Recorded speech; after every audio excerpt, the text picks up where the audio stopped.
আজকের গল্প Edgar Allen পোয়ের লেখা the tell tale heart. Edgar Allen Poe জন্ম 1809 সাল, মার্কিন যুক্তরাষ্ট্রের বস্টন শহরে। রহস্য গল্প লেখায় সিদ্ধহস্ত ছিলেন তিনি। রহস্য গল্পের বর্ষসেরা লেখিকা বা লেখকদের মিস্ট্রি রাইটার্স অফ আমেরিকাতে যে পুরস্কারটি দেওয়া হয় সেটিও তার নামে, দি এডগার অ্যাওয়ার্ড।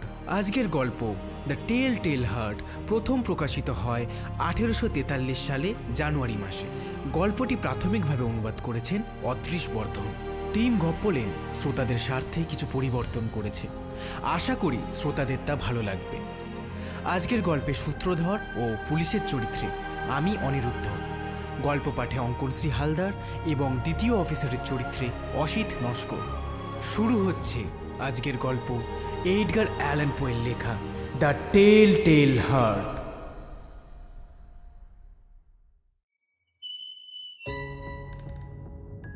আমি পাগল নই, আমি পাগল নই। পাগলামি ছিটে ফোটা পর্যন্ত আমার মধ্যে নেই। নার্ভাস হয়েছি ঠিকই, আসলে দারুণ ভয় পেয়েছি। তা বলে আমাকে পাগল বলবেন? আমি পাগল নই, পাগল হইনি আমি। আসলে কি রোগ ভোগের পর থেকে আমার অনুভূতির ধার খুব বেড়ে গিয়েছে, ভোঁতা হয়নি। সবচেয়ে বেড়েছে শ্রবণ শক্তি। স্বর্গ, মর্ত, পাতাল সব শব্দ একদম স্পষ্ট শুনতে পাই। তা বলে আমাকে পাগল বলবেন? আমি পাগল হইনি, আমাকে পাগল বলবেন না।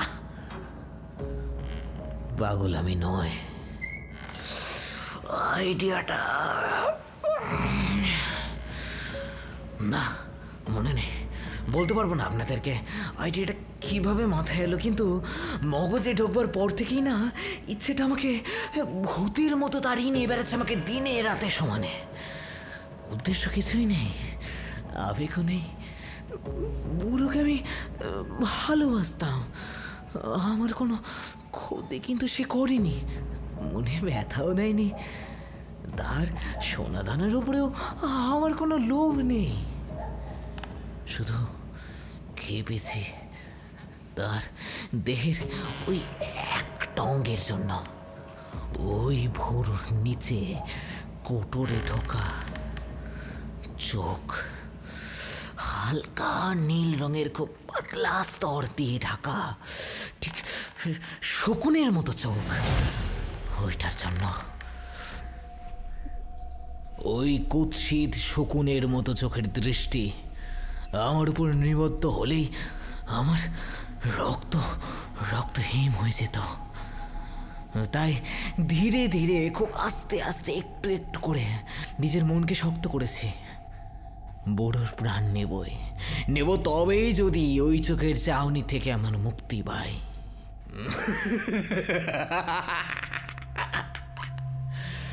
এখনই আমাকে পাগল বলে দেবেন? আমি পাগল নই। পাগলরা কিন্তু অজ্ঞ হয়, অথচ আমার প্রস্তুতি পর্ব দেখলে আপনি অবাক হয়ে যেতে বাধ্য। ভবিষ্যতের কথা ভেবে ঠান্ডা মাথায় হুঁশিয়ার হয়ে তবে আমি গিয়েছি। যে রাতে বুড়োকে খুন করলাম, তার আগে সপ্তাহে প্রতিটা দিন প্রাণ ঢালা ব্যবহার করে মুগ্ধ করেছি তাকে। অথচ প্রতি রাতে ঠিক রাত দুপুরে দরজা ফাঁক করেছি আস্তে আস্তে। ঢাকা লন্ঠনটা এগিয়ে রেখেছি দরজার ফাঁক দিয়ে, এতটুকু আলো বিচ্ছুরিত হয়নি আবরণের ফাঁক দিয়ে।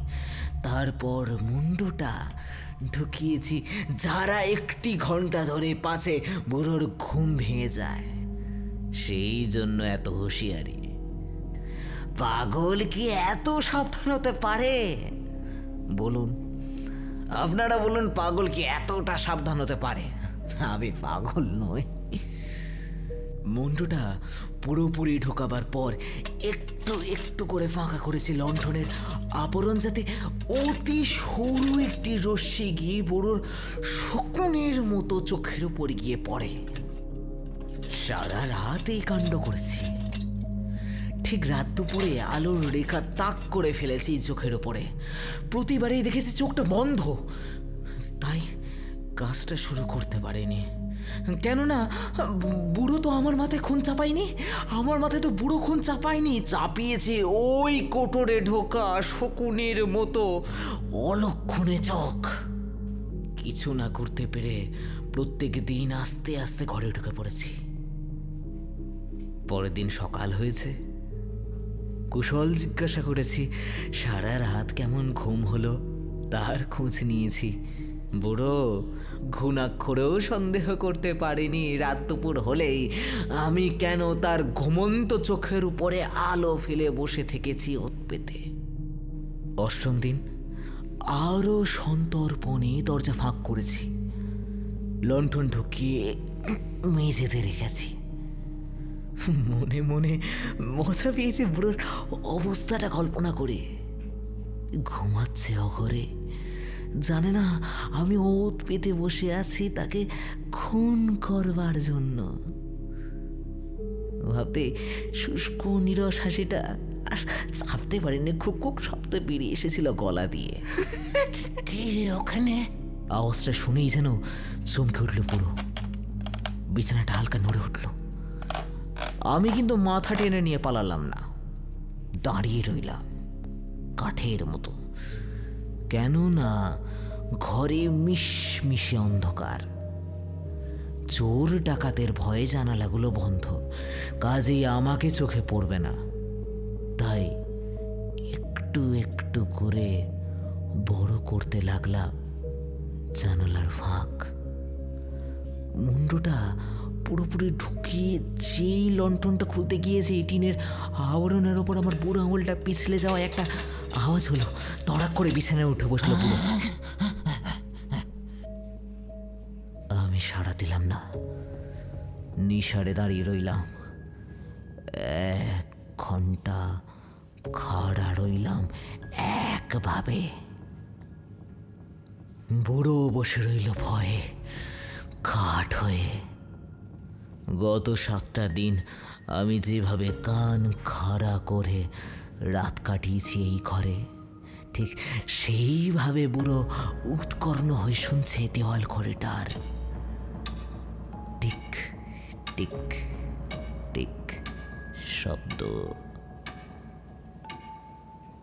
1 ঘন্টা পর একটা অস্পষ্ট গোঙানি শুনতে পেলাম। আতঙ্কে ঘুমিয়ে উঠছে বুড়ো, যেন নাভি মূল থেকে আতঙ্ক উঠে এলো। অতি কান্নার আকারে সমস্ত অন্তরাত্মা যেন শিউরে শিউরে উঠে সেই কান্নার মধ্যে গোঙাতে লাগলো। এই গোঙানি আমি চিনি, আমার নিজের অন্তরের গহন থেকে কত নিশতি রাতে এই গোঙানি ঠেলে উঠে এসেছে আমার নিজের গলা দিয়ে। আমার না মায়া হলো বড্ড বুড়োর ওপরে, তবুও হাসলাম মনে মনে। এই 1টা ঘন্টা বুড়ো ঠায় খাটে বসে আছে, মনকে বারবার বোঝাবার চেষ্টা করছে না কিছু নেই ওখানে, কিছু থাকতে পারে না, ইঁদুরের খুটখাট মাত্র ওটা। কিন্তু আশ্বস্ত হতে পারছে না। অথচ অন্ধকারে আমার মুন্ডুটাও দেখতে পাচ্ছে না বুড়ো। অনেকক্ষণ সবুর করলাম, বুড়ো কিন্তু বসে রইল, শুলো না।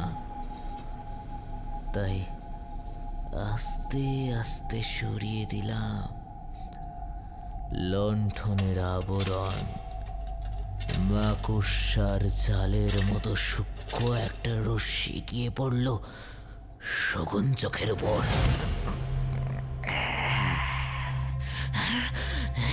চোখ খোলা পুরোপুরি, খোলা দেখে মাথায় রক্ত চড়ে গেল আমার। নরেশবাবু চক্ষুর উপরে কদাকার ওই অবগুণ্ঠন নিমেষের মধ্যে রক্ত হেম করে দিল আমার। বুড়োর মুখ কিন্তু দেখতে পেলাম না, দেখবো কি করে? লণ্ঠনের আলো যে প্রথমবারই পড়েছে ঠিক শকুন চোখের উপরে। আগেই বলেছি, অনুভূতির ধার বেড়ে যাওয়াকে পাগলামি মনে করতেই পারেন আপনারা।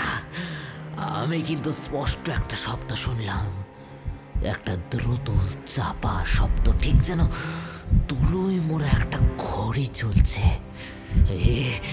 এ শব্দ আমি খুবই ভালো করে চিনি বইকে। এ বুড়োর হৃদঘাতের শব্দ। শুনে আরো ক্ষিপ্ত হলাম। দামামা ধ্বনি যেভাবে সৈন্যর রক্তের নাচন জাগায়, আমারও হলো সেই অবস্থা। তা সত্ত্বেও আমি নড়লাম না, লণ্ঠনটিকেও নাড়ালাম না। আলোক রশ্মি নিবদ্ধ হয়ে রইল ওই ভয়ানক চক্ষুটার ওপরে। এদিকে হৃদঘাতের শব্দ বেরিয়ে চলেছে, দ্রুত থেকে দ্রুততর হচ্ছে। ধূপকণে যেন নরকের ঘণ্টা বাজছে, ঢং ঢং ঢং। মুহূর্তে উচ্চ থেকে উচ্চতর হচ্ছে স্পন্দনের নিনাদ। বুড়োরা আতঙ্ক চরমে পৌঁছাচ্ছে বোধহয়, তাই ক্রমশ বাড়ছে আওয়াজটা। সারা বারে নিঝুম নিস্তব্ধ শোনা যাচ্ছে কেবল ওই অদ্ভুত আওয়াজটা। শুনতে অবর্ণনীয় আতঙ্ক পেয়ে বসলো আমাকে। এই আতঙ্ক কাটিয়ে উঠবার ক্ষমতা আমার নেই।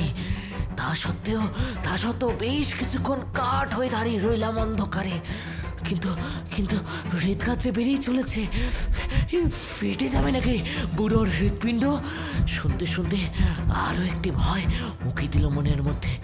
হৃদঘাতের ওই ভয়ঙ্কর আওয়াজ যদি প্রতিবেশীরা শুনে ফেলে, আর দেরি কেন? মৃত্যু ঘনিয়েছে বুড়োর, ফুরিয়েছে আয়ু। বিকট চিৎকার করে লণ্ঠনে আবরণ পুরোপুরি খুলে দিলাম এবং লাফ দিয়ে ঢুকলাম ঘরের মধ্যে। বুড়ো চেঁচিয়ে উঠল আস্ত কণ্ঠে, কিন্তু ওই একবারে পরক্ষণে টেনে এনে ফেললাম মেঝের ওপর বাড়ি বিছানাটা টেনে রাখলাম ওপরে।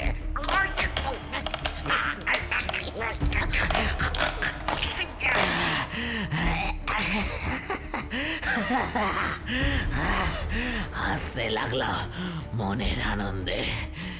হৃদঘাতের চাপা আওয়াজটা আর মিনিট কয়েক শোনা গেল অবশ্য। ঘাবড়ালাম না, বুড়ো এবার মরবে। দেওয়াল ফুঁড়ে আওয়াজটা আর বাইরে যাবে না। অবশেষে স্তব্ধ হলো হৃৎপিণ্ড। বুড়ো মরেছে। বিছানা সরিয়ে লাশ পরীক্ষা করলাম, মরে কাঠ হয়ে গিয়েছে বুড়ো। বুকে হাত রেখে বুঝলাম হৃৎপিণ্ড আর চলবে না। ওই চোখ আর আমার রক্তহীন করবে না। এরপরেও যদি আমাকে পাগল ভাবেন, তাহলে শুনুন ভালো করে।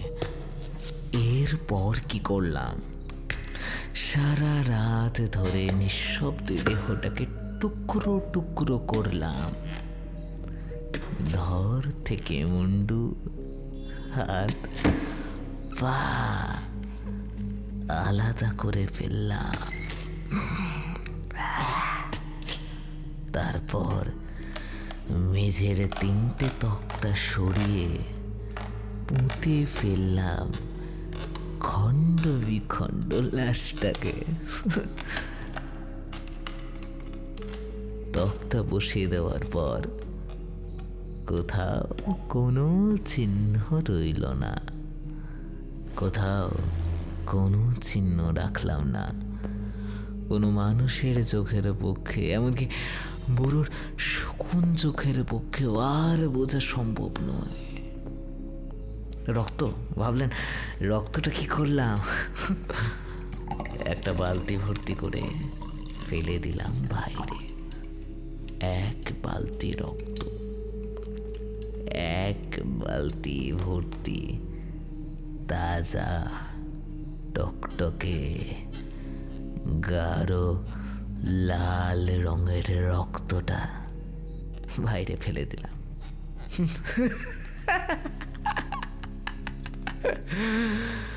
কাজ শেষ করে দিলাম ভোর 4টের মধ্যে। তখন অন্ধকার কাটেনি, কিন্তু কিন্তু দরজায় দরজায় টোকা শুনলাম। বাড়িতে কেউ আছেন? দরজা খুলুন। তিনজন অফিসার ঢুকলো ঘরে। প্রতিবেশীরা গভীর রাতে একটা বীভৎস চিৎকার শুনেছে, তাই তদন্ত করতে এসেছে পুলিশ। গভীর রাতে আপনার বাড়ি থেকে প্রচণ্ড জোরে চিৎকার শোনা গেছে। আপনার পাশের বাড়ি থেকে কমপ্লেন এসেছে, আমরা সার্চ করতে চাই। ইয়েস। আপনারা কি ভাবলেন আমি ভয় পেয়ে গেলাম? আমি সব বলে দিলাম। না, আমি কিন্তু একদম ভয় পেলাম না। কেন পাবো?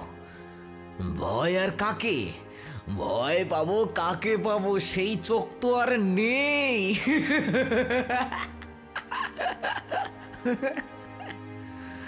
হাসি মুখে বললাম, চিৎকারটা তো আমার নিজের।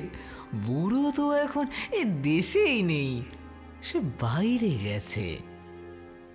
পুলিশদের নিয়ে সারা বাড়ি দেখালাম, তন্ন তন্ন করে খোঁজালাম, শেষকালে নিয়ে এলাম বুড়োরই ঘরে।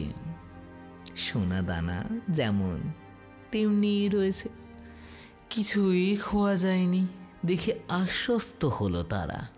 কি হে, সবই তো ঠিকঠাক আছে নাকি? হ্যাঁ ঠিকই তো আছে দেখছি। হ্যাঁ, সোনা দানা সবই তো জায়গায় ঠিকঠাকই রয়েছে। হ্যাঁ সবই তো ঠিকঠাক লাগছে দেখে। তা সকাল হতে তো আর অনেক বাকি আছে, চলো একটু বসে গল্প করা যাক। হ্যাঁ, যাওয়াই যায়। আমার আনন্দ তখন কে দেখে। আল্লাতে আটখানা হয়ে চেয়ারে টেনে নিয়ে বসলাম, ঠিক সেইখানে যেখানে পোতা রয়েছে বুড়োর টুকরো টুকরো করা লাশ। আমার হাবভাব দেখে অফিসাররা একেবারে নিঃসংশয় হয়েছিল। আমার আশ্চর্য অনাড়ষ্ট আচরণ তাদের মন থেকে সব সন্দেহ ধুয়ে মুছে একেবারে সাফ করে দিয়েছিল। তাই চেয়ারে বসে ওরা শুরু করলো খোশ গল্পের আসর। আমিও খোশ মেজাজে যোগ দিলাম, নানান প্রশ্নের জবাব দিলাম। ফুর্তি যেন উতলে উঠছিল আমার ভেতর থেকে। কিন্তু কিছুক্ষণের মধ্যেই আমি পণ্ডুর হয়ে গেলাম। মনে মনে চাইলাম যে ওরা এক্ষুনি বিদায় হয়। তীব্র যন্ত্রণা শুরু হলো মাথার মধ্যে, কানের মধ্যে ধূপ ধূপ মোমো করতে লাগলো মাথা। ওরা কিন্তু উঠলো না, মত্ত রইল গল্প গুছাবে। কানে কানে আওয়াজটা বেরিয়ে চললো, কান জ্বালাপালা হয়ে উঠল। সেই শব্দে কানের মধ্যে যেন ভো ভো করে বাজছে কি সব অনর্গল কথা বলতে লাগলাম অনুভূতিটাকে ঝেড়ে ফেলবার জন্য, কিন্তু বিরামহীন রইল সেই আওয়াজটা। আরো স্পষ্ট হয়ে উঠলো। তারপর বুঝলাম যে আওয়াজটা আমার কান ভো ভো করার নয়, বাইরে থেকে ঢুকছে কানের ভেতরে।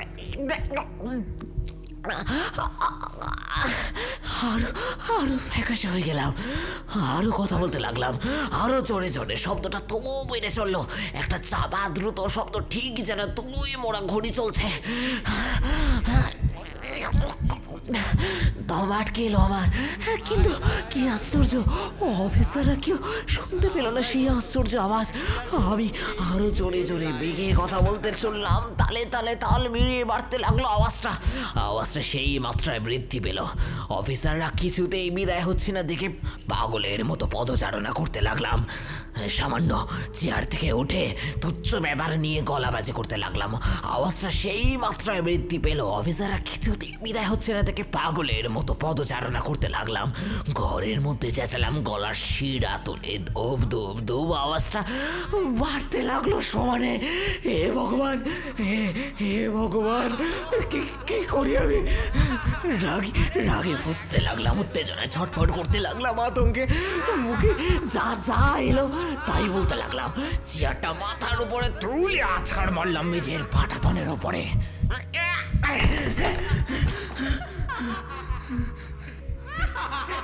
আওয়াজটা আরো বাড়লো, ছাপিয়ে গেল সব শব্দ। বাড়তে বাড়তে যেন লক্ষ্য করতালের মতো বাঁচতে লাগলো। সেই শব্দ ঘরের মধ্যে লোক তিনটে তা সত্ত্বেও গল্প করতে লাগলো স্মিত মুখে। ওরা কি এই শব্দ শুনতে পায়নি? না না, শুনেছে শুনেছে নিশ্চয়, আন্দাজ করতে পেরেছে। মজা করছে মজা করছে, আমাকে নিয়ে মজা করছে। আমি পাগল, আমি সে ভয়ে মরতে চলেছি। আমি যে ভয়ে মরতে চলেছি তা থেকে ওদের আনন্দ সীমা পরিসীমার নেই। কিন্তু এই অন্তর্জর তুলেছে, আর সহ্য হলো না। আমার কানের মধ্যে কি একটা যেন বাজছে, কি বাজছে আমার কানের মধ্যে, ডিপ ডিপ করে বাজছে।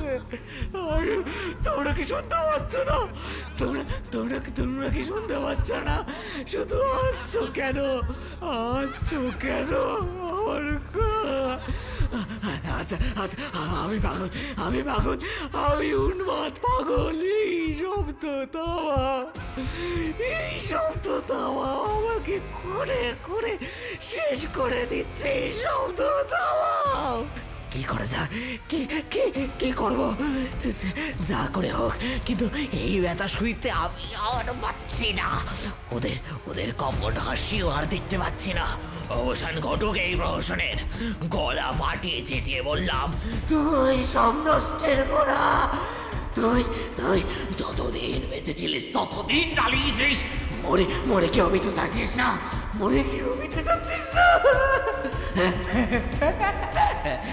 আমি পাগলের মতো কেটে পুঁতে রেখেছি এর তলায়।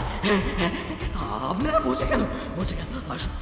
আসুন এসে দেখুন আমার শিল্পকর্ম। দেখুন কি নিপুণ ভাবে কাজ করেছি আমি। টুকরো করে কেটে পুঁতে রেখে দিয়েছে পিছনে। আবার মারবো। এই পুরো তিনটার শব্দ আমাকে পাগল করে দিচ্ছে। আপনারা বসে কেন? আসুন। তুই বন্ধ আমাকে আর কত পড়াবি? আমাকে আর কত পড়াবি?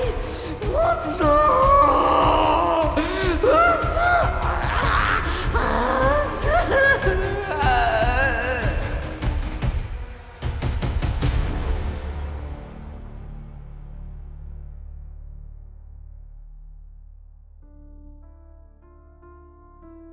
গপ্প লেনে আজকে শুনলেন এডগার অ্যালান পোয়ের লেখা দ্য টেল টেল হার্ট। গল্পের সূত্রধর অনিরুদ্ধ, গল্প পাঠে আমি অঙ্কন। গল্পে পুলিশ অফিসারদের চরিত্রে অনিরুদ্ধ এবং অসিত। দেখা হচ্ছে ফের পরের সপ্তাহে আরও এক রোমাঞ্চকর গল্প নিয়ে। শুনতে থাকুন গপ্প লেন, আপনার গল্পে traffic jam, only on YouTube and Spotify.